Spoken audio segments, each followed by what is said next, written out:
बहुत सारे sexual health issues actually psychosexual issues की तरह हम क्वालिफाई कर सकते हैं, because the most strong impact is again of the brain on all of this.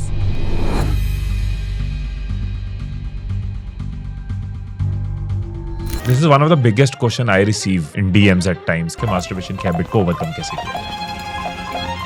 Normal masturbation is not bad for health. अगर आप वो इतना अति कर रहे हैं कि आपकी नॉर्मल लाइफ से इंटरफियर कर रहे हैं, स्कूल नहीं जा रहे हैं मास्टरबेट कर रहे हैं, कॉलेज नहीं जा रहे हैं मास्टरबेट कर रहे हैं, नॉर्मल रिलेशनशिप नहीं मेंटेन कर पा रहे हैं, सेक्स नहीं कर पा रहे हैं क्योंकि you would prefer masturbation, then it's a problem. रात भर लगा रहा मास्टरबेट करता रहा, तब तक करता रहा जब तक कि चक्कर खा के गिर नहीं.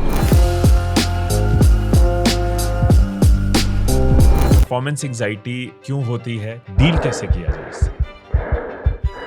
एक टेक्निक सिखाते हैं, उसको स्टार्ट स्टॉप टेक्निक बोलते हैं कि you know touch yourself, masturbate या go for sex, but as soon as you are about to hit on orgasm. ये बढ़ क्यों रहा है? पॉर्न आई थिंक बहुत बड़ा फैक्टर है. What I always say is that getting your sex education from porn is like getting your physics lessons from a Rohit Shetty. Size is something जो मुझे लगता है कि ऑब्सेशन भी है और क्वेश्चन भी होता है. कितना मैटर करता है साइज?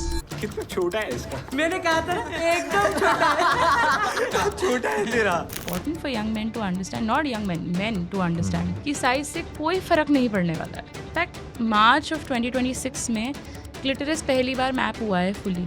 हम आदमी दूसरी बार मून पे भेज चुके हैं, बट हमें क्लिटरिस का मैप नहीं पता था. एंड वही, अगर आप कितना भी बड़ा पीनस यहाँ डाल दीजिए, आप यहाँ नहीं पहुँच रहे हैं तो कुछ फर्क नहीं पड़ना है. आप गलत घर में घंटी बजाएंगे तो दरवाजा नहीं खुलने वाला है.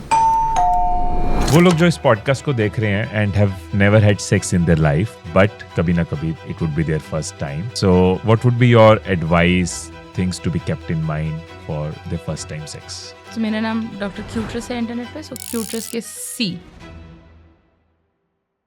डेटिंग से लेकर शादी तक हम अपने पार्टनर के साथ हर चीज शेयर करते हैं. अगर तुम जानवर होती तो कौन सा जानवर होना पसंद करती? हमारे ड्रीम्स, हमारी इनसिक्योरिटीज, हमारे फ्यूचर प्लान्स. पर जब सेक्सुअल इश्यूज की बात आती है तो पार्टनर से नहीं बल्कि हम डॉक्टर्स और एक्सपर्ट से डिस्कस करने में भी घबरा जाते हैं. कुछ नहीं, जेंट्स प्रॉब्लम है. एक रिसर्च के अकॉर्डिंग 18 to 24 की एज में 48% मेल्स को कोई ना कोई सेक्सुअल हेल्थ चैलेंज होता है, जो उनके स्ट्रेस का कारण बनता है, उनके लाइफस्टाइल को अफेक्ट करता है और उनकी मेंटल हेल्थ को डिस्टर्ब करता है. मतलब जो चीज हर कपल की लाइफ का इंपॉर्टेंट पार्ट है, वही उनके स्ट्रेस, डिप्रेशन और सेपरेशन का कारण बनता जा रहा है. तो इन प्रॉब्लम्स का रूट कॉज और इनके सोल्यूशन को समझने के लिए हमने बुलाया इंटरनेट की most viral sex educator doctor Cuterus यानी कि तनाया नरेंद्र को, जो पिछले कई सालों से अपने कंटेंट और अपने ट्रीटमेंट्स के थ्रू लोगों की सेक्सुअल प्रॉब्लम्स को ठीक कर रही हैं.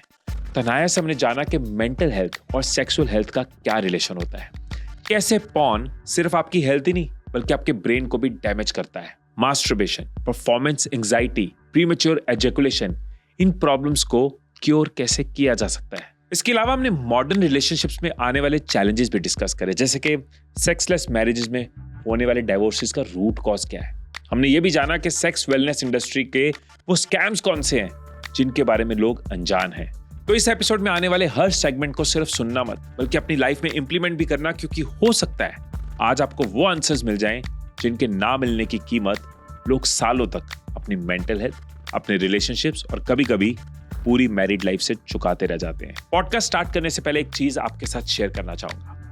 अगर आप overthinking, stress, anxiety, relationship issues या किसी भी तरह के डिफिकल्ट फेज से स्ट्रगल कर रहे हैं तो आपको ये अकेले फिगर आउट करने की जरूरत नहीं है. इसलिए हम लॉन्च कर रहे हैं I am wow personalised online therapy, जहां पे ट्रेन्ड और एक्सपीरियंस साइकोलॉजिस्ट आपके साथ 1-to-1 काम करेंगे. तो अगर आपको लगता है कि ये आपको हेल्प कर सकता है तो आपको डिटेल्स डिस्क्रिप्शन में मिल जाएंगी. एक चीज मैं हमेशा पूछना चाहता हूँ out of my curiosity, why you do what you do. जो आप करते हो वो क्यों कर रहे हो? Both my parents are fertility doctors, तो हमारे पास काफ़ी सालों से फर्टिलिटी इश्यूज़ के पेशेंट्स आते हैं. एक कपल आया जिनको कोई रीज़न नहीं था कि उनको इनफर्टिलिटी से जूझना पड़े, और वो 7 साल से जूझ रहे थे. उनके फर्टिलिटी टेस्ट करे गए, जो भी ब्लड टेस्ट होता है, जो भी इमेजिंग होती है, सब कुछ किया गया, and it didn't make sense कि इनको क्यों नहीं बच्चा हो पा रहा है. They look like a very young, very healthy, very fertile couple. And पता चला कि उनको कभी सेक्स एजुकेशन लाइफ में मिला नहीं था, तो वो पिछले 7 साल से the entire duration of the marriage वो बेली बटन में पेनिट्रेशन कर रहे थे, क्योंकि बच्चा पेट से आता है। उनको कभी पता ही नहीं था कि सेक्स कैसे करना चाहिए, फर्टिलिटी कैसे होती है। And to think about it, उनका लॉजिक गलत नहीं है, पेट में एक छेद है, बच्चा पेट से आता है, तो उनका दिमाग ऐसे ही चला। ऑब्वियसली उस ज़माने में पॉर्न इतना नहीं था एक्सेसिबल, इंटरनेट नहीं था, किसी ने उनको बताया नहीं होगा, खुद ही अपने माइंड में एक सॉल्व कर लिया कि ये और ये कनेक्ट 2+2 4 बन रहा है, कर लेते हैं। सो when I was told the story, जब मैं थोड़ी बड़ी हो गई और जब मैं खुद मेडिसिन में आ गई, तो मेरे पेरेंट्स ने मुझे बताया। मेरे पेरेंट्स ने जब मुझे बताया तो पहले तो मुझे भी बहुत ही अटपटी सी लगी। आई was like that can't be real, ऐसे तो हो ही नहीं सकता है। स्पेशली आज के ज़माने में जहाँ हम रहते हैं, जहाँ मतलब 6-7 साल के बच्चों ने भी पॉर्न देख लिया होता है। सो वहाँ से आई थिंक फाउंडेशन बनी। एंड गिवन दैट मेरे घर में इतना रिलैक्स्ड एटमोसफियर है and talking about fertility, semen analysis बहुत रूटीनली डिस्कस होती है, सेक्सुअल हेल्थ बहुत रूटीनली डिस्कस होती है, इन सब से फाउंडेशन बन गया। एंड जब मैं यूके गई अपना मास्टर्स करने, मेरा मास्टर्स था फर्टिलिटी ट्रीटमेंट में, तो जो IVF होता है, IUI होता है, स्पर्म फ्रीजिंग, एग फ्रीजिंग, जिसके बारे में हम सुनते हैं, मैंने वहाँ पे जाके ये समझा कि ऑक्सफोर्ड जैसे शहर में, जहाँ यू वुड एक्सपेक्ट कि everybody would know everything and these are all like brilliant geniuses of the world, वहाँ पे भी सेक्स एजुकेशन का लेवल वही था जो मैं इंडिया में, इलाहाबाद में और मेरठ में देख रही थी। प्रॉब्लम सेम थी, क्वेश्चन सेम थे, कन्फ्यूजन सेम थे। एंड आई रियलाइज कि हम इतने बड़े बड़े फर्टिलिटी ट्रीटमेंट तक पहुँच जाते हैं और बेसलाइन कोई नहीं सिखाता है। So that is where my passion for sexual health emerged. And then मेरा यूके में जितना भी काम था, जितना मैंने हॉस्पिटल में प्रैक्टिस करी, all of that kind of made me understand that हम अलजेब्रा करने पहुंच जा रहे हैं और 2+2 किसी को नहीं आता है। कितना बड़ा कनेक्शन है between sexual health and mental health? I think it's one of the most underrated things we encounter. कि आपका, again I always say this, I even have a very cute plushie for this, that your biggest sex organ is your brain, because हर चीज़ पे impact करता है ये। And किस तरह से आप सेक्स के बारे में सोच रहे हैं, किस तरह से आप अपने बॉडी के बारे में सोच रहे हैं, which is something that may be we don't encounter, क्योंकि जितने सेक्स एजुकेशन के लेसन्स मिलते हैं जनरली, उसमें हम ये बात करते हैं कि सेक्स ऐसे होता है, कॉन्ट्रासेप्शन ऐसे होता है, अबॉर्शन ऐसे होता है, ये हमारा यहाँ से शुरू होकर ख़त्म हो गया। Again it's coming back to baby making.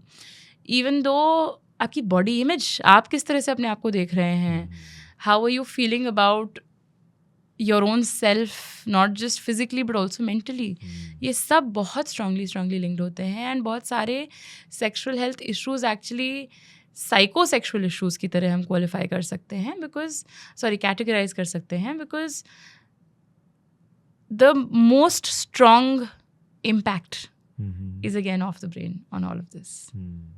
Psychosexual issues क्या exactly?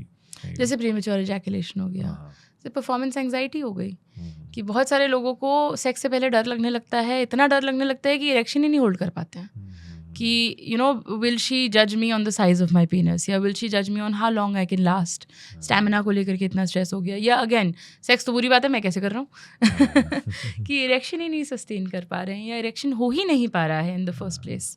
So for man these are the things we see, for women we see things like vaginismus, हमें और भी पेल्विक फ्लोर इशूज़ मिलते हैं, not just vaginismus but overly tight pelvic floor, जिसमें sex बड़ा painful हो जाता है। So something that's supposed to be enjoyable, something that's supposed to bring more connection with your partner, जिसमें आपको इंटिमेसी महसूस होए, अच्छा लगे, और that goes out of the window because दिमाग ने बोला नहीं भाई गलत बात।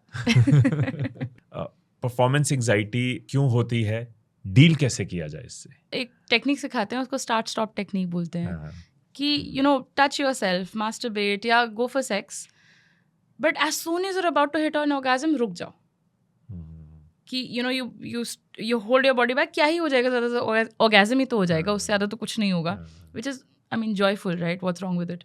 बट स्टार्ट स्टॉप टेक्निक में बॉडी को हम रीट्रेन करते हैं कि एकदम उस पॉइंट तक आके रोक देना, इसको एजिंग भी बोलते हैं कॉमन सर्कल्स में, but in sex therapy we call the start stop. तो एक तो ये, दूसरा कॉन्फिडेंस बिल्डिंग, क्या ही हो जाएगा, ऑर्गेज़म ही तो हो जाएगा at the end of the day. अपनी बॉडी में कॉन्फिडेंस रखना, and that is why it's so important for young man to understand, not young man, man to understand कि साइज से कोई फ़र्क नहीं पड़ने वाला है। इतना ज़्यादा आदमियों में ऑब्सेशन होता है बिकॉज उनको यही बताया जाता है, आपकी वर्थ यही है कि आपका पीनस कितना बड़ा है. And that's such a sad thing. मतलब ये तो कोई नहीं बताता कि तुम्हारा कान बहुत बड़ा है इसलिए तुम बहुत सक्सेसफुल होने वाले हो लाइफ में. यू नो, या आपको जिंदगी में शान और शौकत है क्योंकि आपके कान बड़े हैं, आपकी नाक बड़ी है. पीनस से क्यों रिलेशन है? How does that dictate anything about who you are as a person or how much joy and pleasure you bring to your partner? So as long as we can reinforce that bar, your penis size is immaterial as long as you're doing the right things. आपका bank balance is immaterial for how much you know आप दुनिया के लिए कर सकते हैं as long as you're doing the right thing. Nice, nicely said. Size is something जो मुझे लगता है कि obsession भी है और एक तरह का पॉइंट ऑफ डिस्कशन भी होता है, क्वेश्चन भी होता है. कितना मैटर करता है साइज? मुझे लगता है जैसे औरतों पे ना शर्म का टोकरा, वर्जिनिटी का टोकरा ऐसे लाके पैदा होते ही सर पे रख दिया जाता है कि तुम्हारी वैल्यू यही है, तुम वर्जिन हो, तुम घर का शर्म कैरी करोगी. उस तरह से आदमियों पे परफॉर्मेंस का प्रेशर इस तरह से डाल दिया जाता है. How big is your पीनस, you carry this for the rest of your life. And ये एकदम ही इरेलेवेंट बात है बिकॉज वुमेन्स बॉडीज के बारे में नहीं सिखाया जाता है कि औरतों के लिए ऑर्गेज्म क्लिटोरिस से आते हैं, वजाइना से नहीं आते हैं. Let me pull out my model that make more sense. So a lot of these models I actually made myself because मुझे मिल नहीं रहे थे. एंड हमें लगता है कि वजाइना के अंदर पीनस जाएगा, ऑर्गेज्म मस्ट, बिकॉज पॉर्न ये बताता है, टीवी ये बताता है, फिल्म्स ये बताती हैं. एक्चुअली जो फीमेल इक्विवेलेंट होता है वो वजाइना नहीं होता है, वो क्लिटोरिस होता है. क्लिटोरिस एक्चुअली इतना बड़ा होता है, it's the size of your palm. So इतना बड़ा एक ऑर्गन होता है जो कि हिडन होता है. इनफैक्ट मार्च ऑफ 2026 में क्लिटोरिस पहली बार मैप हुआ है fully. For the first time in human history हम आदमी दूसरी बार मून पे भेज चुके हैं, बट हमें क्लिटोरिस का मैप नहीं पता था. यू नो, सो ये यहाँ पे एक टॉप पे एक चीज़ होती है. अगर कामसूत्र में किसी लोगों ने पढ़ा है तो एक मदन छत्री बोला जाता है ऐसे. This is the centre of pleasure. जिस तरह से पीनस इरेक्ट होता है उस तरह से क्लिटोरिस भी इरेक्ट होता है, जस्ट वो हिडन है. तो वजाइना वल्वा के टॉप पे एक ऐसे यहाँ पे ऑर्गन होता है एंड इसको स्टिमुलेट करने से ऑर्गेजम्स होते हैं. बहुत सारी लड़कियाँ मास्टरबेट करते टाइम फिंगर अंदर नहीं डालती हैं, वो अपनी थाइज को आपस में प्रेस करती हैं बिकॉज क्लिटोरिस पे प्रेशर पड़ता है. इसको सिंट्रिब्यूशन बोलते हैं, बहुत कॉमन टेक्निक है लड़कियों में फॉर मास्टरबेटिंग. एंड वही अगर आप कितना भी बड़ा पीनस यहाँ डाल दीजिए, आप यहाँ नहीं पहुँच रहे हैं तो कुछ फ़र्क नहीं पड़ना है. That is Y I always से size truly does not matter. छोटे से छोटा पीनस का इंसान भी अपने पार्टनर को उतना सेटिस्फैक्शन दे सकता है अगर वो सही जगह पहुँचे. आप गलत घर में घंटी बजाएंगे तो दरवाज़ा नहीं खुलने वाला है. तो टेक्निक इज़ मोर इम्पॉर्टेंट. काफ़ी लोग अपने पार्टनर्स को इंटरनल ऑर्गेजम्स दे सकते हैं. Less than 5 to 10% of the population को इंटरनल ऑर्गेजम्स होते हैं. बहुत सारे लोग फेक करते हैं अनफॉर्चुनेटली बिकॉज लड़कियों को भी लगता है कि भाई मेरे में ही कुछ गड़बड़ होगी कि मेरे को वजाइना से ऑर्गेजम नहीं हो रहा है, बिकॉज हमें भी यही बताया जाता है. You no, I mean literally पिछले महीने हमें पता चला है क्लिटोरिस का फुल एक्सटेंट. तो सेक्स रिसर्चर्स को भी नहीं पता है अभी पूरी तरह से. सो आप छोटे पीनस के साथ भी अगर आप So ये जो विजिबल होता है या वो उसका एज है, राइट? जरा सा एक मटर का दाना ऐसे दिखता है यहाँ पे. This is all you see, right? I always say ऐसे क्लिटोरिस ने हुडी पहनी रहती है. एंड अगर आप you know with some positions आप क्लिटोरिस को इनडायरेक्टली स्टिमुलेट कर सकते हैं. इसीलिए पेनिट्रेशन फील्स प्लेजरेबल. ऐसा नहीं है कि पेनिट्रेशन में कोई प्लेजर नहीं आ रहा है, वो इसलिए हो रहा है क्योंकि क्लिटोरिस इनडायरेक्टली स्टिमुलेट हो रहा है. बट एक्चुअली ऑर्गेज्म यहीं से आने वाला है. आप टेक्निक बता रहे थे start stop, that is to be practised during और इट इज टू बी उसकी प्रैक्टिस क्या है? जनरली हम मास्टरबेशन के टाइम पे रेकमेंड करते हैं बिकॉज उस समय आप थोड़ा सा ज़्यादा कंट्रोल में होते हैं, आपको जजमेंट का इतना फियर नहीं होता है. So when you are masturbating, जैसे ही आपको पता चलने लगता है ना कि ऑर्गेज्म आ रहा है अभी, जैसे ही वो आ रहा है you stop touching yourself, come back to the baseline, erection maintain रहेगा, देन स्टार्ट अगेन. तो धीरे धीरे उसको हम बिल्ड करते जाते हैं कि आप कितने, आप 2 सेशन तक होल्ड, 2 स्टॉप्स तक होल्ड कर पा रहे हैं, आप 4 स्टॉप्स तक होल्ड कर पा रहे हैं. एंड इसके बाद once you are comfortable enough to do it in your own practice, then you involve your partner. So basically वो होल्डिंग इंक्रीज हो रही है. हाँ, इट्स लाइक एक्सरसाइज ओनली कि आप कितना रेप टू फेलियर कितना पहुंचा पा रहे हैं आप उसको. तो एंड सेकंड जो आपने डिस्कस किया था, बताया था, प्रीमेच्योर इजैकुलेशन. ये बढ़ क्यों रहा है? पॉर्न आई थिंक बहुत बड़ा फैक्टर है. स्पेशली मतलब यंग औरतें कितना पॉर्न कंज्यूम करती हैं उस पर हमारे पास बहुत सही डेटा तो नहीं है, हर कोई अलग अलग नंबर्स लेके आता है, but I think every young man is consuming porn. Every young person I have spoken to, मैंने उनसे पहली बार पॉर्न कब देखा, तो जब मैं अपने पार्टनर की जनरेशन से लोगों से बात करती हूँ, तो माई पार्टनर इज़ 39, तो उसकी जनरेशन में सबने 12-13 पे पहली बार देखा था. मेरी जनरेशन, आई एम 32, मेरी जनरेशन में सबने 9-1 पे देख लिया था, 9-10 पे सबका देख लिया होता था. अभी मैं और यंग लोगों से बात करती हूँ तो 4-5-6 पे लोग देख चुके होते हैं. यस, चाहे वो एक्सीडेंटली देख लिया हो, कुछ ब्राउज करते हुए, या इंस्टाग्राम पे ही बड़ा सेक्सुअली सजेस्टिव कंटेंट देख लिया हो, फिर क्यूरियोसिटी बढ़ गई हो, या गूगल कर लिया है what is sex, because sex तो हर कोई सुनता है, कान में तो सबके पड़ता है. So that exposure age is getting lower and lower. और 12 साल तक थोड़ा आपका दिमाग संभल जाता है, थोड़ी सी दुनिया समझ में आने लगती है, फिर भी बहुत बेवकूफ़ होते हैं, बट थोड़ी आ जाती है बुद्धि. 10 तक भी थोड़ी भी आ जाती है. अब आप 5-6 साल की उम्र पे आप ये चीज़ें देख रहे हैं, you don't understand that this is performance, this is theater, this is not real life. And लोग उसी से lessons ले रहे हैं, and that is why I think there's a major increase. The other thing I also think, जो कि बड़ी मतलब अजीब सी बात है, वो ये है कि लोग इसके बारे में बात और करने लगे हैं. So maybe हमारे पास numbers ऐसे ही थे पहले भी, but पहले कोई avenue नहीं था. कहाँ जाके डिस्कस करें, किससे पूछें? सेक्सुअल हेल्थ के डॉक्टर्स ही नहीं थे. Sexual health as a medicine has only appeared in the last 50 years कायदे से. तो डिटेक्शन भी बढ़ रहा है एंड प्रेवलेंस तो डेफिनेटली बढ़ रही है with the consumption of porn we have. Porn देखने की वजह से प्रीमेच्योर इजैकुलेशन हो रहा है कि पॉर्न देखने की वजह से मास्टरबेशन हो रही है और उसकी वजह से ड्यूरिंग सेक्स प्रीमेच्योर इजैकुलेशन हो रहा है? By itself masturbation PE तो नहीं करा सकता है. In fact masturbation can be a great technique, जैसे मैंने स्टार्ट स्टॉप बताया, to get over your premature ejaculation. Porn का प्रॉब्लम ये आता है कि वो आपके दिमाग को रिवायर कर देता है. उसमें इतनी नॉवेल्टी होती है, मतलब अब तो I have seen instances of कि एनिमेटेड पॉर्न आ रहा है जिसमें पीनस से ही नहीं, एक ऑक्टोपस से पेनिट्रेशन हो रहा है. तो इतनी नॉवेल्टी अगर आपके दिमाग को रोज़ मिलती रहेगी तो आप नॉर्मल चीज़ों से तो अराउज नहीं होने वाले हैं ना. इट्स द सेम एज अगर आप रोज़ मोमोज खाने वाले हैं अलग अलग दुकान से, तो घर जाके दाल चावल नहीं अच्छा लगेगा. उससे एक्साइटमेंट आएगा ही नहीं कि भाई खाना है. So, number one, so novelty is a thing.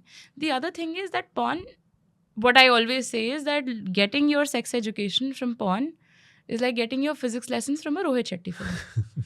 कहीं एक्टर ऐसे 2 कारों के बीच में पैर ऐसे रख के चल रहा है और हमें लग रहा है वाओ दुनिया ऐसी चलती है, ऐसे ही होगा. ऐसे नहीं होता है. The same way as porn में लार्जर देन एवरेज साइजेस दिखते हैं हमें. बॉडीज़ बहुत लाइट्स के थ्रू इन्हांस रहती हैं, मेकअप के थ्रू इन्हांस रहती हैं, CGI के थ्रू इन्हांस रहती हैं. अब आपकी एक्सपेक्टेशन अगर ये है तो ये तो नहीं मिलने वाला है. Sex is a different kind of ये. अब आप अपने पार्टनर के साथ जब इंटीमेसी एक्सपीरियंस करते हैं, it's a very different kind of Joy. But अगर आप सोच के जा रहे हैं कि भाई मुझे एकदम मतलब पर्की बूब्स और पिंक वजाइना और ऐसे मिलने वाला है क्योंकि पॉर्न में मैंने ऐसे देखा है, तो वैसे तो नहीं होगा. So because of that expectations बदल जाती हैं, दिमाग की रिवायरिंग हो जाती है. What you are thinking you will get out of sex is very different, because porn सिखाता है orgasm is the main destination, whereas actually for anybody who has had good sex knows that the connection is the main destination. Orgasm तो होता रहेगा.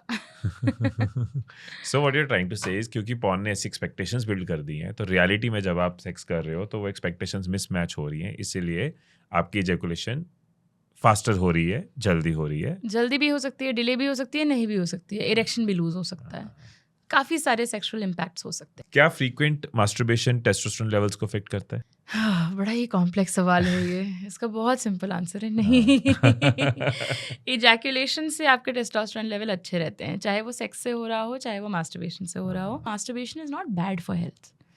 एक बहुत ही normal body का process है, वो आप मास्टरबेट नहीं करना चाहिए. बट कुछ लोगों के लिए रोज़ भी नॉर्मल है, कुछ लोगों के लिए महीने में एक बार भी ज़्यादा है. अपना बेसलाइन समझना बहुत ज़रूरी है. Normal masturbation is not bad for health. अगर आप वो इतना अति कर रहे हैं कि आपकी नॉर्मल लाइफ से इंटरफियर कर रहे हैं, स्कूल नहीं जा रहे हैं मास्टरबेट कर रहे हैं, कॉलेज नहीं जा रहे हैं मास्टरबेट कर रहे हैं, नॉर्मल रिलेशनशिप नहीं मेंटेन कर पा रहे हैं, सेक्स नहीं कर पा रहे हैं क्योंकि you will prefer masturbation, then it's a problem. अभी हाल की बात है, उससे पहले पूरी ह्यूमन हिस्ट्री हमें नहीं पता था कि औरतों में एक एग होता है.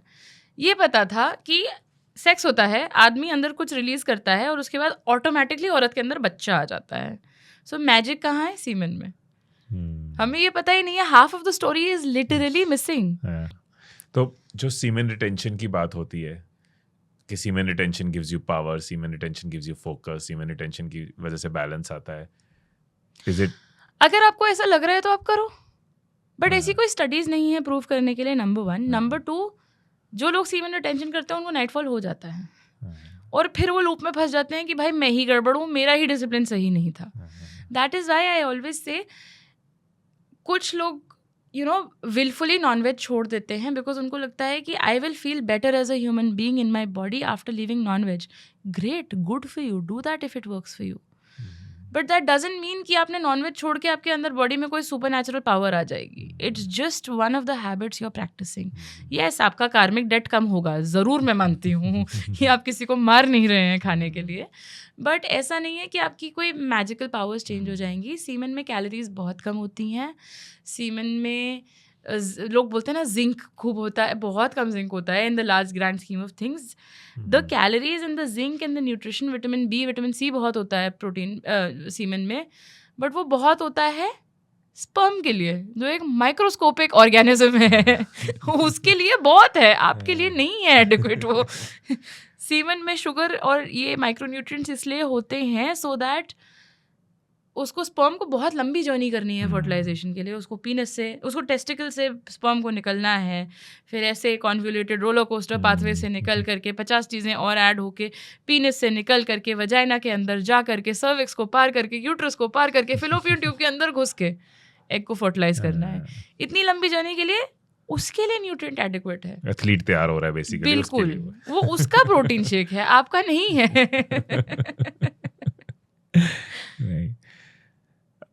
अगर किसी को ये वाला पॉइंट आपका बहुत, I think this is something जो आई फील बहुत सारे केसेस में हम वन साइज फिट्स ऑल या वन सोल्यूशन कर देते हैं. But I love this approach of yours कि अपनी बॉडी से पूछो ना, स्वाध्याय करो, सेल्फ रिफ्लेक्ट करो कि तुम्हें अगर मास्टरबेशन रेगुलर करके अगर तुम रोज कर रहे हो और तुम्हारी लाइफ में फोकस नहीं हो पा रहा है या अगले दिन तुम नहीं फील कर रहे हो, तो understand your base line, right? What amount is good for you, what frequency is good for you. अगर अपने आप को बंदा क्वेश्चन करे तो शायद उसको जवाब हमेशा मिलेगा और सबके लिए सेम नहीं होगा. Exactly, right? How to overcome this, क्योंकि this is one of the biggest question I receive in DMs at times कि भाई मास्टरबेशन की हैबिट्स की जब भी मैं बात करता हूँ तो ये सवाल जरूर आता है कि मास्टरबेशन की हैबिट को ओवरकम कैसे किया जाए. once a day is quite normal at younger age group में. अगेन सेम थिंग, अगर आपकी वो बाकी चीज़ों में इम्पैक्ट करे देन इट्स अ प्रॉब्लम. दूसरी बात, लोग बहुत घबराते हैं दैट मास्टरबेशन के बाद मुझे वीकनेस फील हो रही है, मुझे थकान हो रही है. वो इसलिए होता है क्योंकि जब आपका ऑर्गेज़म होता है, चाहे वो मास्टरबेट करके हुआ हो चाहे वो सेक्स के थ्रू हुआ हो, आपकी बॉडी में प्रोलैक्टिन नाम का एक हार्मोन रिलीज होता है, उससे नींद आती है. तो it's a very normal physiological pathway of what is going to happen in your body with all of that side. अगर आपको जेन्युइनली वीकनेस हो रही है कि आप इतना मास्टरबेट कर रहे हैं कि आपको वीकनेस हो जा रही है, या आप it's not sitting well in your life, आप लाइक यू मेंशन्ड चीज़ें अवॉइड कर रहे हैं, in that case you need to speak to a therapist. एक थेरेपिस्ट एक सही तरीके से आपको पहले असेस कराने में हेल्प कर सकता है कि कितना प्रॉब्लमेटिक है आपका. बिकॉज बहुत सारे लोगों को हफ्ते में एक बार मास्टरबेशन भी बुरा लगता है, उनको लगता है आदत हो गई है, मैं हर हफ्ते एक बार मास्टरबेट कर रहा हूँ, बिकॉज हमें बताया गया है मास्टरबेशन बुरी बात है. उस तरह के कंपल्सिव बिहेवियर को कंट्रोल करना, करेक्ट करना is a very individualise therapy. Because लोगों को समझने की ज़रूरत है कि क्यों ऐसा हो रहा है, क्या वो कोई अपनी लाइफ का एक वॉइड रिप्लेस कर रहे हैं इससे, क्या वो बस कंपल्सिवली कर रहे हैं, किस रीज़न से ऐसा हो रहा है. So this is a longer conversation. इसमें जनरल एडवाइस देना is very difficult other than see a therapist who can help. काफ़ी मेडिकेशंस भी हेल्प कर सकती हैं कंपल्सिव बिहेवियर्स के टाइम पे. तो अगर कुछ लोग कंपल्सिवली, जैसे आजकल हम कंपल्सिवली रील्स स्क्रॉल करते हैं, कुछ लोग कंपल्सिवली मास्टरबेट करते हैं, कुछ नहीं है करने को मास्टरबेट कर लो. सो ऐसे सिवियर केसेस में हम मेडिकेशन भी यूज़ कर सकते हैं. हमने बीच में बात करी थी टेस्टोस्टेरोन लेवल्स की, राइट? सो क्या प्रॉब्लम क्रिएट कर रहा है, क्यों इस पे फोकस करना ज़रूरी है, कितना ज़रूरी है, एंड कैसे ठीक किया जा सकता है, how we can improve it. I start with my personal this thing. सुट्टा छोड़ना है सबको. जो ये वीडियो देख रहा है भाई, सुट्टा छोड़ दो प्लीज़. अच्छा, सुट्टा छोड़ दो. I think that is the single best thing you can do for your sexual health. Because for your health, because इतना इम्पैक्ट है सुट्टे का? बहुत ज़बरदस्त इम्पैक्ट है। इरेक्शन होता कैसे है? आपकी बॉडी में, आपके पेनिस में जो पतले पतले ब्लड वेसल्स होते हैं, जब आप अराउज्ड होते हैं वो रिलैक्स हो जाते हैं। नाइट्रस ऑक्साइड करके बॉडी में केमिकल, लाफिंग गैस वाला, बॉडी में रिलीज होता है, आपकी ब्लड वेसल्स रिलैक्स हो जाती हैं। इसीलिए ब्लड प्रेशर कम होना बहुत ज़रूरी है। सुबह सुबह आप रिलैक्स रहते हैं, ब्लड प्रेशर कम रहता है, इसीलिए मॉर्निंग इरेक्शन होता है। तो ब्लड वेसल्स फैल गए, अभी फैलने की वजह से पीनस में बहुत सारा ब्लड पहुंच गया। फिर इनका जो बैक डोर होता है जिससे ये ब्लड वापस जाना चाहिए वो बंद हो जाता है, और वो ब्लड पीनस में रहता है, इसकी वजह से इरेक्शन मेंटेन रहता है। अभी आप सिगरेट पीते हैं तो आप क्या करते हैं कि ये जो एक्सपेंशन हो रहा है ना वो कम होने लगता है, ब्लड वेसल स्टिफ होती जाती हैं, वो इतनी इलास्टिक नहीं रहती हैं, तो वो सही से एक्सपैंड नहीं कर पाती हैं, और अगर एक्सपैंड करती हैं तो कम करती हैं। सो that is Y cigarette has a very very big impact on sexual health. शुरू में तो नहीं लगता है 22-24 साल की उम्र पे कि हाँ भाई ठीक है कुछ नहीं होगा, 30-35 तक पहुँचते पहुँचते उसके इफेक्ट्स दिखने लगते हैं। So the minute you quit smoking, great for you, immediately उसके रिवर्सल इफेक्ट्स आने शुरू हो जाते हैं, and obviously long term effects होते ही हैं। उसके अलावा exercise is important, essential, crucial for man, for people. Weight से मैं इतना ज़्यादा स्ट्रेस नहीं लेती हूँ। My main thing is that people are getting some exercise every day, because वो टेस्टोस्टेरोन के लिए एक स्टिमुलस होता है कि टेस्टोस्टेरोन आपकी मसल्स को बिल्ड करेगा, और आपके पास अच्छी मसल्स होंगे तो आपका टेस्टोस्टेरोन लेवल अच्छा रहेगा, और आप एक्सरसाइज करते रहेंगे तो that loop is constantly maintained. Aside from that, a nutritious diet. When I say nutritious diet, मैं ये नहीं कहती कि get obsessed over numbers, but the three things I like people to really care about is आप fibre अच्छा ले रहे हैं। फाइबर बहुत इंपॉर्टेंट होता है ओवरऑल हेल्थ मेंटेन करने में। ओवरऑल हेल्थ अच्छी रहेगी तो सेक्शुअल हेल्थ अच्छी रहेगी। दूसरी चीज़ प्रोटीन। हर कोई आके प्रोटीन के बारे में बताता है, इसलिए मैं इसके बारे में नहीं बोलने वाली हूँ, but it's very important for your testosterone levels as well. And lastly, आपकी वैरायटी कितनी है। आप जितनी अलग अलग तरह की चीज़ें खाएं, the better it is for your gut microbiome, which means it's better for your hormonal health. हम एक 30 वीक का एम करते हैं कि आपको 30 अलग अलग प्लांट्स खाने हैं हफ्ते में। इसमें आटा भी आएगा। आप नॉर्मल अगर दिन का खाना ले लें तो आपने एक मिक्स दाल बना ली, उसमें 5 तरह की दाल हो गई। फिर आपने रोटी ले ली, 2 तरह का मिक्स आटा ले लो, 7 ऐसे ही हो गए।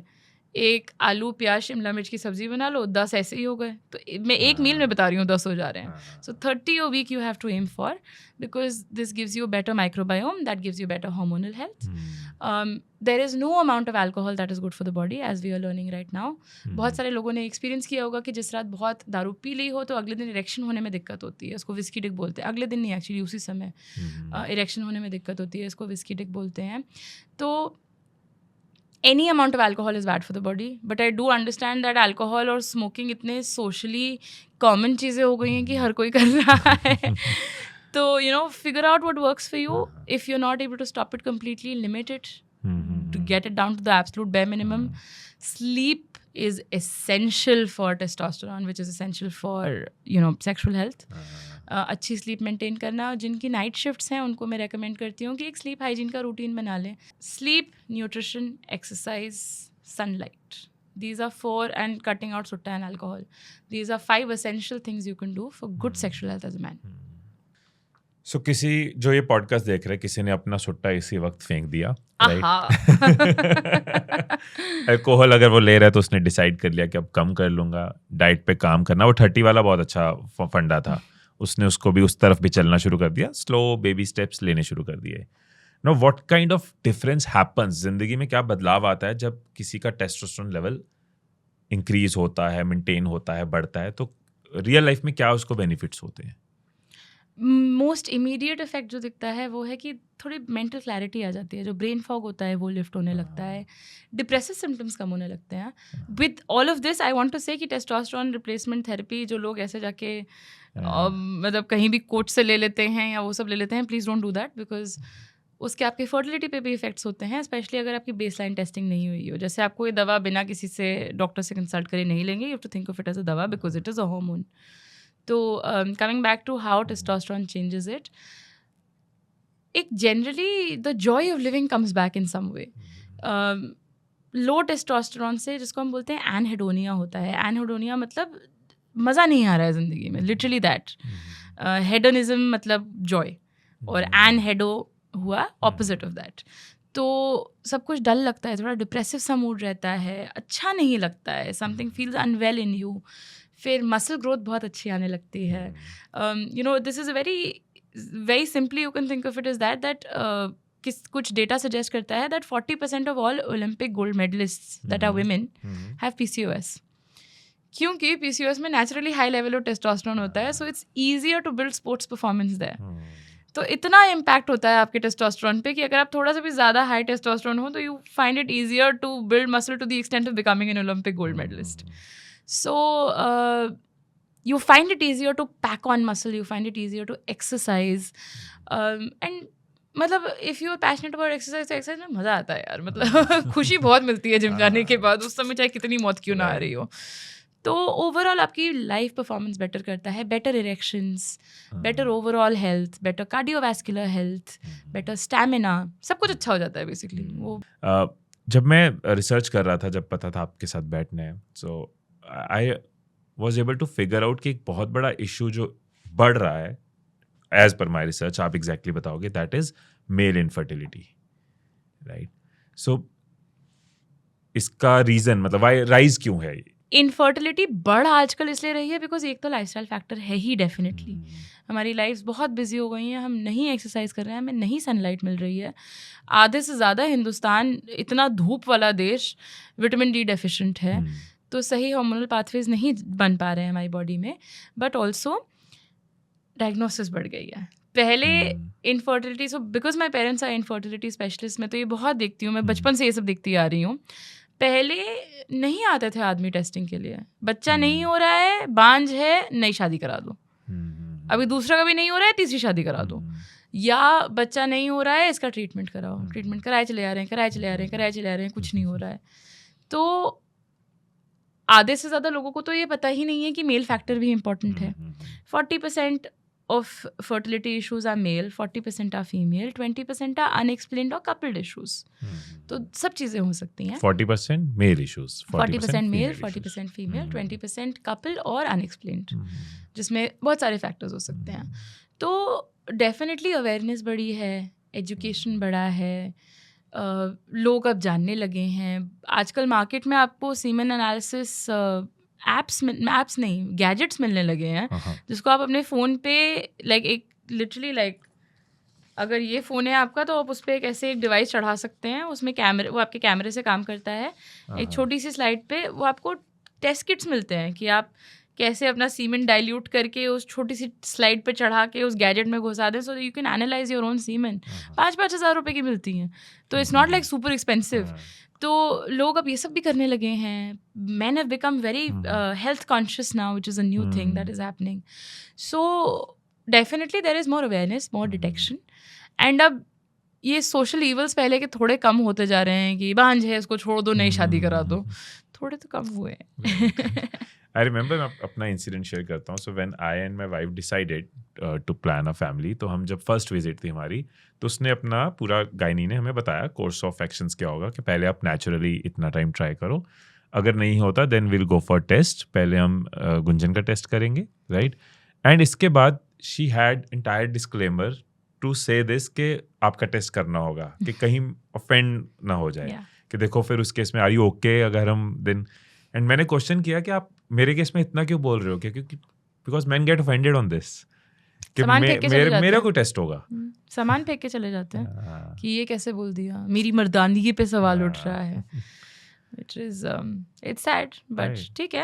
I'm very hopeful. I'm very optimistic. Things will change. Things are changing. The fact that आपको ये सवाल पूछना पड़ा कि आपको ये क्यों लगा, कि आपको डिस्क्लेमर क्यों देना पड़ा, आपको अपने you had the wherewithal to ask that question. That's already a very optimistic thing for me. Sperm health में स्पर्म हेल्थ इम्प्रूव करने के लिए कुछ चीज़ें आपने बताई. कोई ऐसी चीज़ें जो मॉडर्न लाइफस्टाइल में हम कर रहे हैं, डे टू डे कर रहे हैं, बीट गैजेट्स, टेम्परेचर, अंडरगारमेंट्स, कोई ऐसी चीज़ों का इफेक्ट होता है, नहीं होता? क्योंकि ऐसे आगे चीज़ें आती रहती हैं, but what exactly from an expert I would like to understand.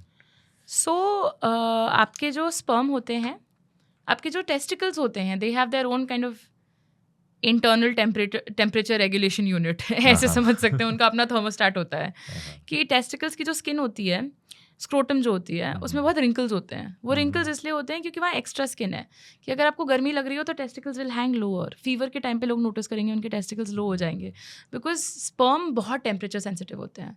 तो अगर ज़्यादा गर्म है तो वो उबल रहे हैं अंदर, मतलब it's not good for them. तो आपकी बॉडी ऑटोमेटिकली टेस्टिकल्स को नीचे कर देगी, स्क्रोटम थोड़ा लूज हो जाएगा. गर्मी में लोग नोटिस करते हैं स्क्रोटम थोड़ा लूज होता है. वही ठंड के टाइम पे स्क्रोटम अंदर पुल अप हो जाता है बिकॉज बहुत ज़्यादा ठंडी भी is not good for them. तो that extra skin can be very helpful, that's why it's wrinkly. इसके अलावा ये तो अपना नेचुरल आपका मॉड्यूलेशन का तरीका आ गया. इसके अलावा सोना बहुत ज़्यादा लेना, कितना ही आप दूर हैंग करा दोगे, इन्वायरमेंट तो गर्म है ही है.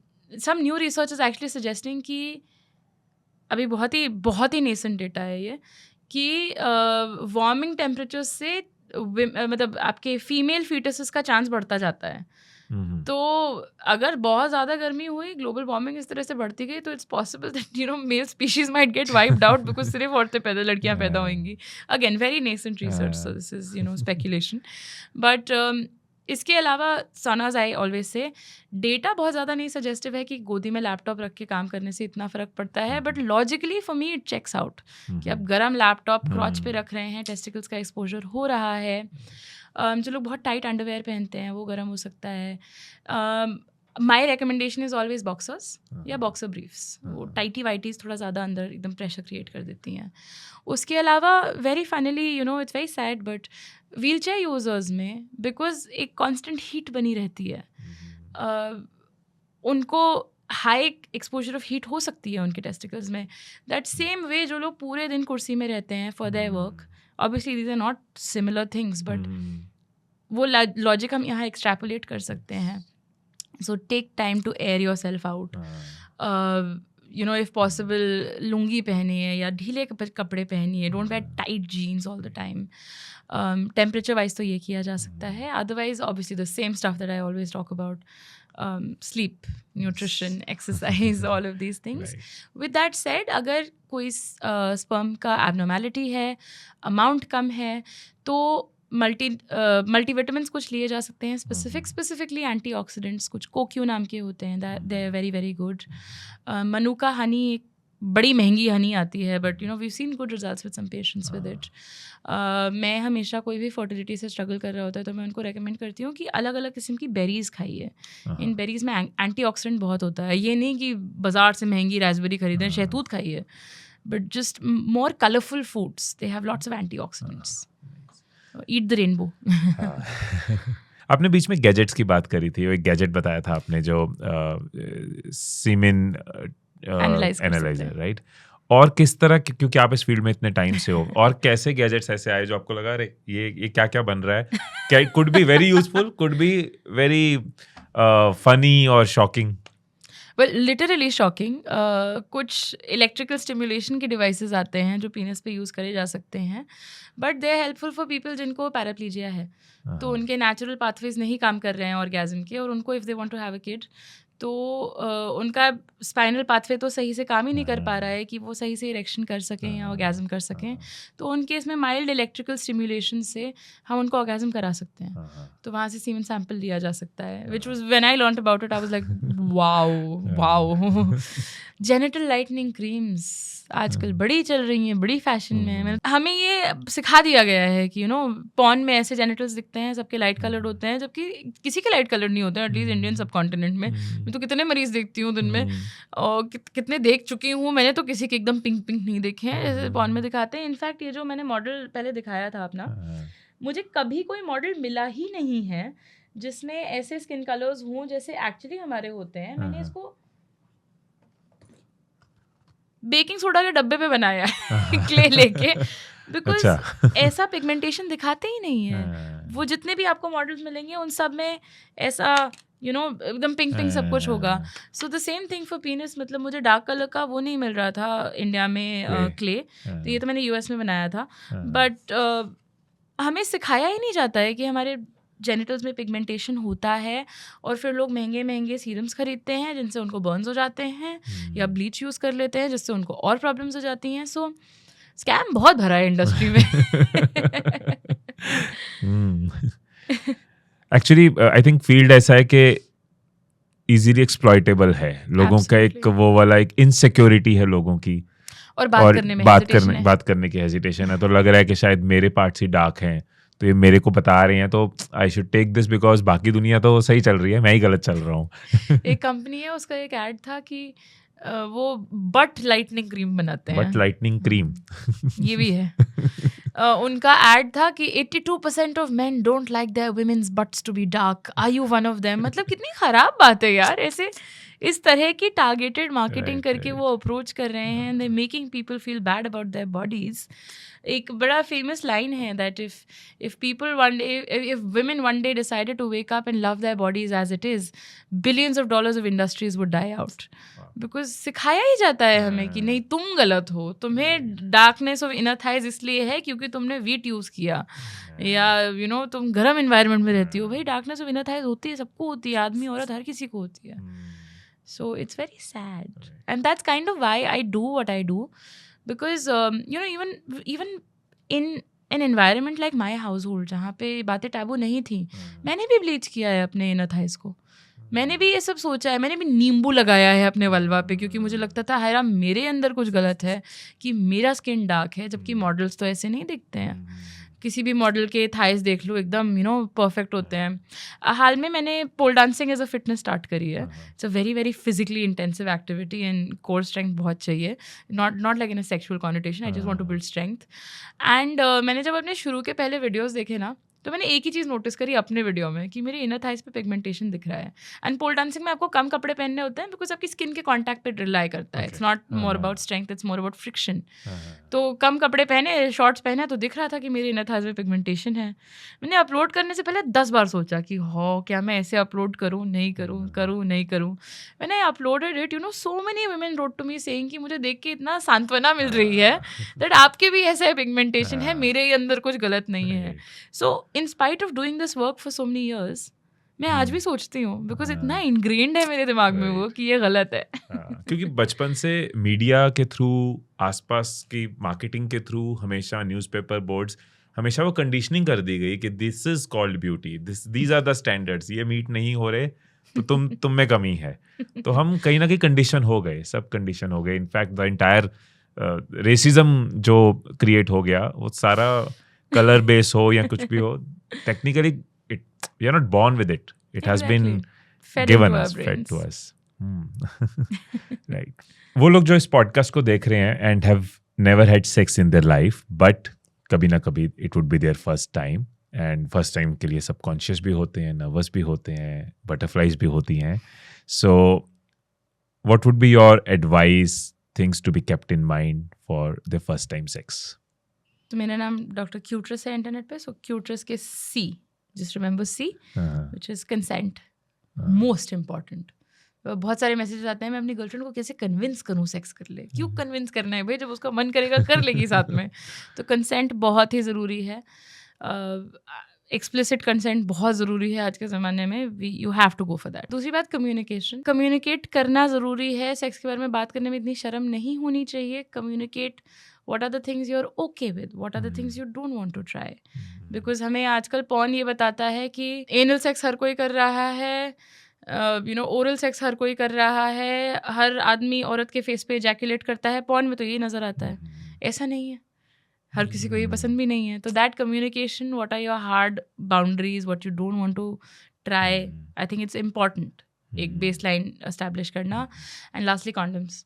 कॉन्डम्स बहुत ज़रूरी हैं, सिर्फ पेनिट्रेटिव सेक्स के लिए नहीं भी, ओरल सेक्स के लिए भी. जिस भी तरह का सेक्स हो रहा है, कॉन्डम यूज़ होना ज़रूरी है. कॉन्डम फ्लेवर्ड इसलिए होता है क्योंकि वो ओरल सेक्स के लिए बनाए होते हैं फ्लेवर्ड कॉन्डम्स. क्योंकि सेक्शुअली ट्रांसमिटेड इन्फेक्शंस इससे भी फैल सकते हैं, ओरल सेक्स से भी फैल सकते हैं, एनल सेक्स से भी फैल सकते हैं.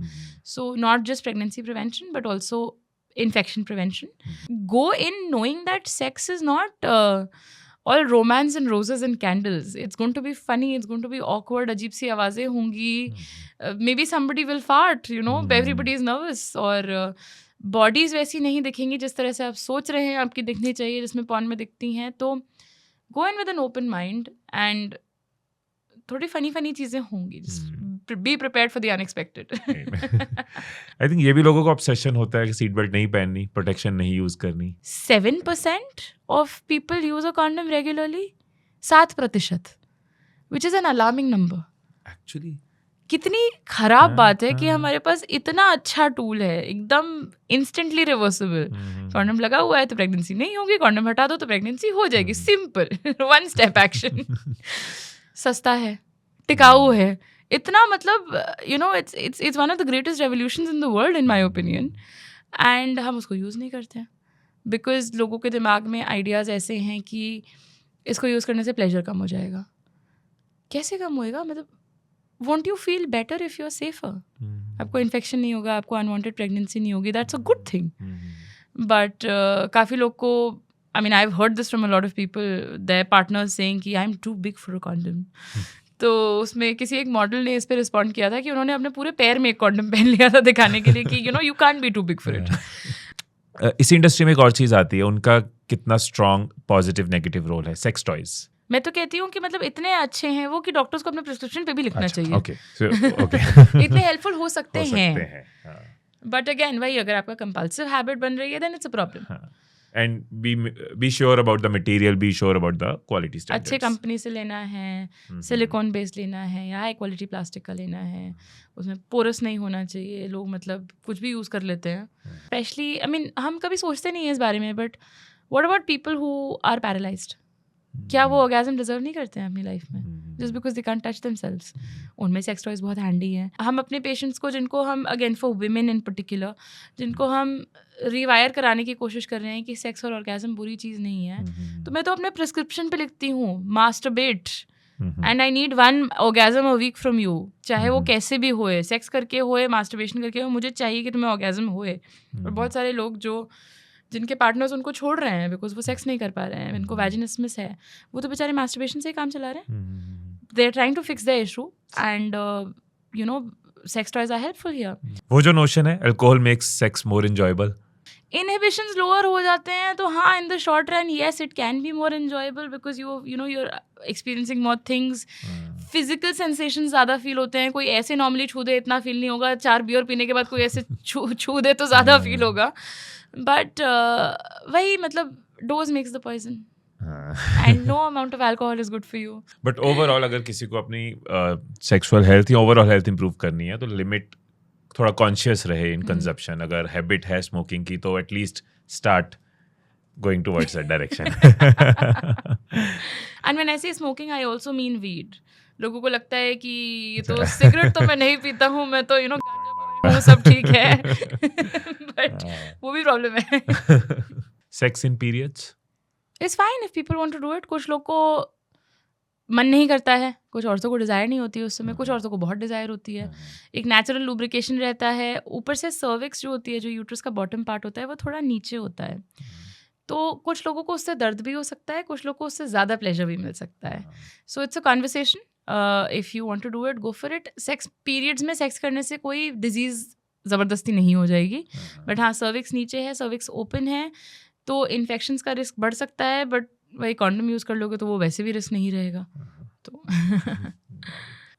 divorces because of sexless marriages is going to be the next epidemic.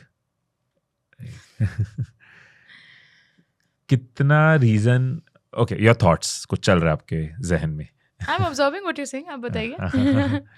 What's the thought? मेरे बोलते क्या थॉट था माइंड में? आई थिंक एक अंडरस्पोकन इशू है ये कि सेक्सलेस मैरिजेस बहुत कॉमन है. लोगों को सेक्स करना सिखाया नहीं जाता है. सेक्सलेस मैरिज होने के बहुत सारे रीजंस हो सकते हैं. Not just medical issues but also intimacy issues. किसी की नहीं बन रही आपस में तो वो कैसे सेक्स कर लेंगे? सेक्स बहुत ही इंटीमेट एक्ट होता है. ऐसा नहीं है कि मतलब एरा गैरा कुछ भी कर लिया आपने. सो वो कनेक्शन अगर नहीं है तो नहीं हो पाता है काफ़ी लोगों में. और कुछ लोगों में इतना रिजेंटमेंट होता है अपने पार्टनर के अगेंस्ट कि वो भले ही कहीं और जाके सेक्स कर सकें, वो उस पार्टनर के साथ नहीं कर सकते हैं. That is Y again that therapy, that sexual health support is very, very important. Divorce is not the answer for that. These are fixable issues. But क्यों नहीं couples अपनी sexual problems, sexual life challenges एक दूसरे से openly discuss कर पाते? जहां तक मैं समझता हूँ नहीं कर पाते, and it's based on a survey. No, but we've never been taught to talk freely about sex ना. सो रूट वही है हमारा. बात कि- वही है, इतना शेम भरा है हमारे दिमाग में कि क्यों ये इतना बड़ा हुआ क्यों है ये. I don't understand why something so basic and so fundamental to the human experience, उसके ऊपर हमने इतने सारे पर्दे डाल दिए हैं कि आपको टॉपिक ही नहीं दिख रहा है पीछे. तो जब लोग बात करने के लिए तैयार नहीं हैं, कितने कपल्स आपस में अपना सेक्स लाइफ डिस्कस करते हैं? बहुत कम लोग. And it's so sad. मतलब एक तो बड़े बेसिक फंक्शनल चीज़ है as a couple of a way of maintaining your intimacy. आप आपस में वही नहीं डिस्कस कर पा रहे हैं, चाहे शर्मा जा रहे हैं, चाहे सीखा नहीं है, चाहे गलत लगता है. जब वो फाउंडेशन ही हमारा इतना वीक है तो द लैक ऑफ सेक्स कैसे हम अप्रोच करेंगे? उसके अलावा एक और बात ये है कि हमारे कल्चर में जो औरतें सेक्स डिज़ायर करती हैं उनको ख़राब माना जाता है. आप ओपनली अपना सेक्सुअल डिज़ायर एक्सप्रेस कर रहे हैं तो आप कैरेक्टरलेस हैं. तो ऐसे एनवायरनमेंट में I will give you a very simple this thing. हमारे जितने बॉलीवुड के गाने हैं दे आर ऑल अबाउट लड़का परसू कर रहा है, लड़की मना कर रही है, परसू कर रहा है, मना कर रही है, फाइनली लड़की गिव्स इन. लड़की इज नेवर आस्किंग और डिमांडिंग. कितने बार अनफॉर्चुनेटली रेप या सेक्सुअल असॉल्ट के केसेस में लोग बोलते हैं she was asking for it, as if asking for it is a bad thing in any way. तो हम वहाँ तक तो पहुँचे ही नहीं है कि भाई औरत डिमांड भी कर सके उसे. तो ऐसे एनवायरनमेंट में कैसे लोग सेक्स के बारे में खुल के बात करेंगे? वो कौन सा गाना है, कब तक रूठेगी चीखेगी चिल्लाएगी, दिल कहता है एक दिन हसीना मान जाएगी, कि वो परसू कर रहा है हरासमेंट के लेवल तक, एक दिन बेचारी मान ही जाएगी. You know. सो मेरा बड़ा फेवरेट गाना है वो. But like one day I critically sat and thought about it. I was like ये क्या है? इवन दैट सॉन्ग ओ मेरी मुन्नी मुन्नी मुन्नी baby, I love that song, Remo वाला पुराना. मैंने उसके पूरे लिरिक्स हाल में सुने और वो कहता है छोटी उम्र बड़ी बड़ी अद्दा, मम्मी परेशान तू है बस 13. That song is about a 13-year-old girl. This grown ass man. मैंने अभी सुना है 1-1.5 साल में. एंड मम्मी परेशान तू है बस 13. The grown ass man is romanticising a 13-year-old girl. तो हमारा मतलब you know the way we think about sex is so problematic कि इतने बड़े बड़े इश्यूज में हम कहाँ से सेक्स पॉजिटिविटी पे पहुंचेंगे. राइट. आई वुड अग्री कि as a female, as a women, तो पहले ही एक प्रॉब्लम आ गई कि if you talk about it तो तुम तो वैसे गलत माने गए. तो वो अपने चरित्रहीन. हाँ, तो पार्टनर से अपने डिजायर्स एक्सप्रेस करने में भी एक कंडीशनिंग पीछे की आ गई. मेल्स क्यों नहीं डिस्कस करते? उनको तो इनफैक्ट आई वुड से कि मेल्स आपस में भी नहीं करते. बट ऑल्सो सेक्स बड़ा सॉफ्ट चीज़ है और आदमियों के लिए सॉफ्ट चीज़ें के लिए एक्सप्रेस करना एकदम अनमैनली माना जाता है ना, कि क्या ये लड़कियों वाली क्या बात कर रहा है, रोमांस क्या सोच रहा है, यू नो. ये भी नहीं, I mean I am trying to ask कि सेक्सुअल प्रॉब्लम मेल भी अपने पार्टनर से नहीं करता एक्सप्रेस, बिकॉज वो मर्दानगी वाला इशू आ जाता है. फर्टिलिटी इश्यूज नहीं डिस्कस करेंगे. मेरे पास जितने भी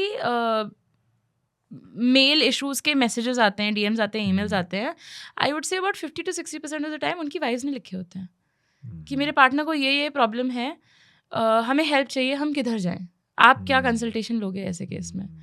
तो मतलब मुझे लगता है कि ये अपने आप से नहीं एक्सप्रेस कर पा रहे हैं. These women are frustrated by seeing their men unhappy, कि मेरा पार्टनर दुखी है इस इशू से, मैं ही कहीं से हेल्प ढूंढ रहा हूँ. You know, I mean, it's also heartwarming and very romantic in one way, but also so sad. But again, thanks to people like you and conversations like this, के जो चीज़ें हमेशा जो इम्पोर्टेंट हमेशा रही हैं बट वो लोगों तक पहुंची नहीं और अब पहुंचना शुरू हुई है with the kind of work you are doing. तो ये बहुत ज़रूरी चीज़ है, बिकॉज सबके मन में सवाल है बट ढूंढने नहीं जा रहे, जवाब तो चाहिए ना. और ढूंढने अगर जा भी रहे हैं तो पता नहीं है कहाँ ढूंढना है. So when I release my book, मैंने उसका the book is called the doctor Cuterus book, और उसका सब टाइटल है everything nobody ever told you about your body, because कोई नहीं बताता है ये चीज़ें. But no, thank you so much for having this conversation, because there is very few spaces where मतलब इस तरह के कॉन्वर्सेशंस डिग्निफाइड तरह से बात करे जाते हैं एंड मेन स्ट्रीम स्पेसेस पे ये कॉन्वर्सेशन नहीं होते हैं. एक छोटा सा इंटरनेट का कॉर्नर है जहाँ मुझ जैसे लोग ये बातें कर रहे हैं, जहाँ हर कोई नहीं पहुंचा है. तो I am really glad we are having this but conversation. हिम्मत चाहिए. सो मतलब आइडियल हिम्मत नहीं चाहिए, होनी चाहिए थी, एग्जैक्टली. पर इस वक्त हिम्मत चाहिए. तो उस हिम्मत को सलाम है. Thank you. And I hope कि फ्यूचर में हम इस चीज की तारीफ ना करें. Exactly, that is my aim. ये बिल्कुल ब्रेव बात नहीं है, Yes. नॉर्मल बात है. कोई अपने कान खुजाने के बारे में नहीं सोचता कि हो मैं कैसे बात करूंगी टीवी पे. बट आई थिंक शुरुआत ब्रेवरी से ही होती है. आजादी बड़ी बेसिक है, लेकिन ब्रेवरी करनी पड़ी तब जाके आजादी मिली. तो wow, beautiful. Everything starts with bravery. So वो जो टॉर्च बियरर्स होते हैं वो हमेशा याद रहते हैं. So you are the torch bearer in that, and in Thank future you. we'll say this is normal, but who made it normal? Like today you we are so free. Who made us free? We'll always remember them. क्या matter करता है body count या irrelevant है?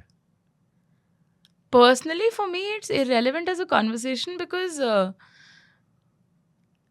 how does it change anything in your relationship? लोग अपनी circumstances में वो चीज़ें करते हैं जो उनको उस समय ठीक लगती है. My therapist uses this very nice logic कि अगर आपको शीशे में अपनी शक्ल देखनी है, अगर आप शीशा यहाँ पकड़ें तो आपको अपनी शक्ल नहीं नजर आएगी, और यहीं आप ले आएँ तो आपको अपनी शक्ल दिखने लगेगी. So you need distance from an issue to get perspective on it. And अगर आप उस सिचुएशन में आप यहाँ पे हैं तो आपको पर्सपेक्टिव तो नहीं मिलने वाला है ना. इस सिचुएशन में आपको ये ठीक लग रहा है, आपका अपने पार्टनर से बॉन्डिंग बहुत अच्छी है, you think sex is the right step for you, go for it. अब आपकी नई रिलेशनशिप हो गई है, आपका डिवोर्स हो गया है, आपके पार्टनर मर गया है, कुछ भी हो गया है, अब आप नई सिचुएशन में आए तो आप उस हिसाब से स्टेप लेंगे. माई पॉइंट इज दैट मेरे कुछ बोलने से कुछ फर्क नहीं पड़ने वाला है. जिनको कैजुअल सेक्स करना है वो करेंगे. As a doctor my main job is that लोग जो भी करें वो प्रोटेक्शन के साथ करें, कि उनको डिजीजेस ना होएं और उनको ऐसी सिचुएशंस ना होएं जिससे वो आगे प्रॉब्लम करें. अब वो सोशल प्रॉब्लम्स कहीं भी कुछ भी हो सकती हैं. कुछ कल्चर्स में the more partners you have the better it is, because आप और एक्सपीरियंसड हैं. मतलब you'll learn on a Maruti and then you'll drive a Ferrari.